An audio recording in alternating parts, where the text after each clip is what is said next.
people, it's the military dude here, and this is going to be a review of my M95 Steyr and the M95 Steyrs in general. Now, this specific M95, we just zoom in, as you can see here.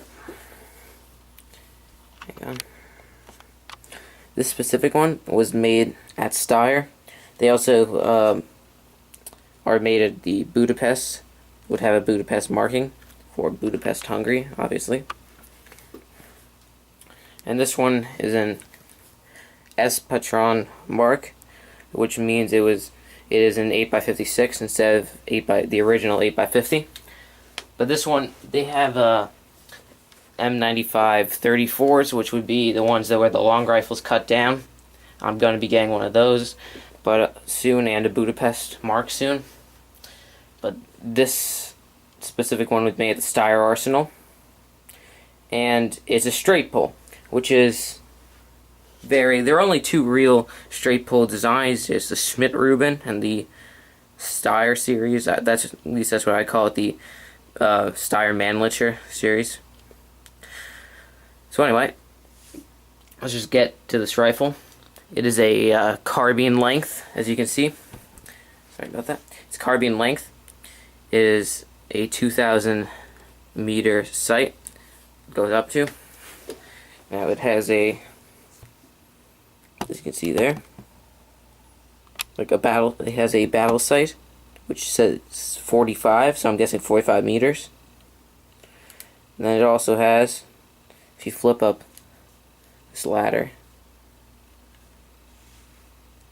as you can see, it goes up to 2,000 if it would focus.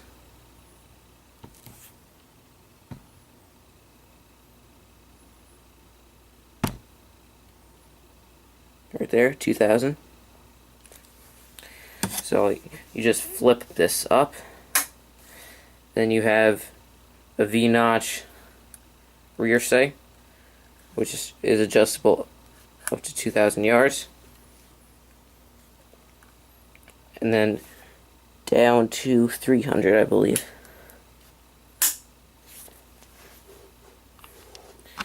Now, this carbines do have bayonet lugs, but I do not have a bayonet currently. I will be getting it when I get one of the 95 34s. This specific one is import marked, but it's under the barrel. It's hard to find. It took me a while to find it myself. You can see there. So straight pull again, and then side swivel mounts for a stock. Very handy little gun. The only problem is it's like a 7.5 pound gun, and it's a cartridge equaling power to the Mosin Nagant round, the 7.62x54R, 30-06, Mauser 8mm. It's pretty much equaling, if not outwitting, some of those. Powering, I mean. This specific one was Arsenal refurbished, and the reason I'm saying that is because it has multiple stock marks, and the latest is not crossed out, is 1382, and the action is 1382A marked, and the barrel is 1382, so it's matching barrel, matching barrel, matching action. And I do not believe the magazine is marked on these rifles. The Mannlicher style magazine. The sights are not marked, I believe, either. But the bolt looks like electro penciled 1382. I'm not sure if that's how they did or not, but you can zoom in there. You see 1382. Anyway, straight pull. It's a very good rifle. They were quality made. I'm not sure about the exact date of manufacture, but it's quality made. And unlike the Mauser, you see it extends out the bottom. That's because it's single stack Mannlicher style with these 5-round clips, differing from a Carcano because Carcanos are 6-round, but Carcano is a much smaller cartridge and underpowered. in my opinion, the 6.5 Carcano, but we're not really getting to that. So these specific ones are 208 grain full metal jacket boat tails made by Preview Partisan. They're I have yet to shoot full power loads in this firearm because I have not been able to get to the range as of recently. But when I do, I will post the video shooting this specific rifle. Okay. Now back to the magazine. The Mausers were double stacked, so they would only end here. They would be flush with the stock. The Mosin Nagant's the exception to the Reel's bolt action because it's stripper clip fed, yet it extends out, but that's because it's a single stack magazine. So I'm just going to get a rest and demonstrate some more things with this firearm. Okay, people. So I just got the M95 in my Caldwell lead sled, and I don't use this to mitigate recoil. I only use it because it's a very sturdy rest. So as you can see, like I said before, it is a straight pull action, which means straight. It just pulls straight back instead of like a normal bolt action, which is up, back. This is just straight back. So I'm just going to show you one quick thing. This right here are the rounds, like I showed you before. This rifle is unloaded. Now behind that wall it's 2 foot thick concrete and 1.5 miles of forest. So I'm just for demonstration purposes, to lock this into your rifle, just push down till you hear a click, like so, and then to chamber around you would just push forward as such, and I'm just going to cycle the action right now. It's smooth when the bolt's cocked, but when the bolt gets decocked, it is rather hard to pull back because you have to recock the cocking piece and break the seal that the cartridge has made. And it has a lot less camming force than like a Mauser, which is the bolt actions. So I'm just gonna put this on the side, and when the last round is chambered, which is really nice about these Mannlicher style magazines, this metal clip will pop out the bottom. So as you can see, popped out. Now the only problem with Mannlicher style magazines is that this cutout in the bottom is an entry point for dirt, and any dirt in a gun could possibly break down the firearm and keep it from functioning properly. And with a lot less camming force than a Mauser, this could be a big problem in battle or hunting or whatever you may have if you have like a charging rhino.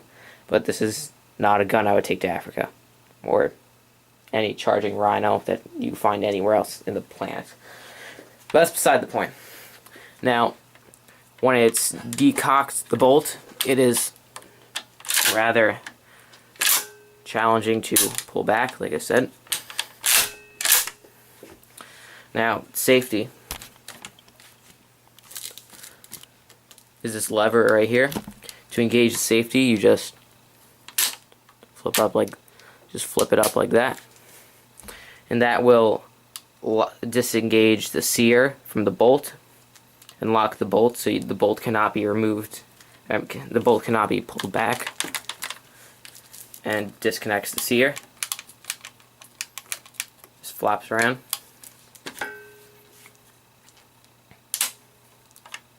So then you just remove the safety, and you can cycle the action again. Now to remove the bolt on this firearm, it's a little bit different than some others. You pull it to the rear, and you have to press forward on the trigger. Now you want to do this really fast, just really pull it out because it usually gets jammed. And also this locking lug, as you can see now, I'll zoom in on it. as you can see, this is extended out, and this extension is how the bolt locks. Pushing it forward will turn the locking lugs, such. But when you remove the bolt from the firearm, these lugs the extension will retract into the bolt body, and you'll just have to pull it back, which I will demonstrate. So, forward on the trigger, just out, and this is how it would be locked into the firearm up here. Now I'm not going to do an in-depth disassembly of the bolt right now. I will do that in a future video. But I'm just going to show you how to get the extension back out. All you do is you just pull back and twist. Just twist clockwise towards the extractor. So I'm just going to do that off camera. Okay, so you have to align, now that I have the bolt out, sorry, you have to align these two lugs, you may want to call them, into this track right here. So you're just going to push forward on the trigger like you did to remove, and then align this. And slide it forward. Just test function with the chamber empty, as you can see, by pulling the trigger to make sure that the trigger still disengages the sear and allows it to allows the cocking piece to go forward and fire the rifle. So that's the removing of the bolt. Now I'm just gonna show you one more quick thing. I have 5 loose rounds right here, as you can see. So to load, it's a pretty good Manlicher style clip.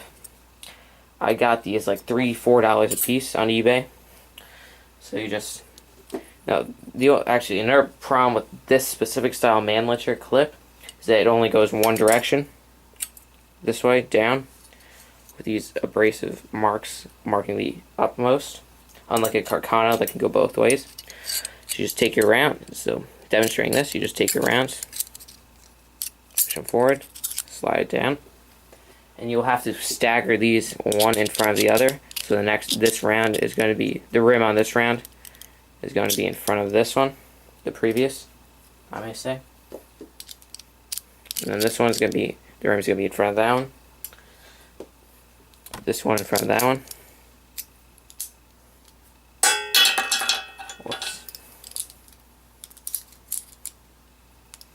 This one in front of this one. Okay. And the last round will be in front of the previous. There you go. I'm not sure if you can see that, but each rim is in front of the other. As you can see there. So, there's that. I'm just going to show you, this is the ammo I use. I did a video before of Hornady 8x56 Hungarian, they call it. Which is the same exact round, it's just Hornady, it's $40 a box. So I'm not going to be shooting a lot of that. I'm going to be doing a video of both these ammos soon. And a separate video of this ammo, separate from this video. But this is the ammo, so pack 20 to a box. I believe it's $19 or $22 a box on Midway. No, $19.50 I believe on Graphs and $22 on Midway, something to that nature. So, also one thing, like most other rifles, metal butt plate. So, this is the M95 Steyr, made by Steyr of Austria. This specific one, like I said before, is not cut down. This is built in carbine configuration. I will have a cut down one, the 9134, which was the long rifles, just chopped to this length. And I will have a Budapest marked one of these shortly, and a 1953 Chinese model. So anyway, this is Milsurb Dude. As always, please rate, subscribe. I will have more of these review videos to come. The rifles, please comment. If you have any questions, any comments, you may say, please leave them, and I will be quick to respond or answer to them.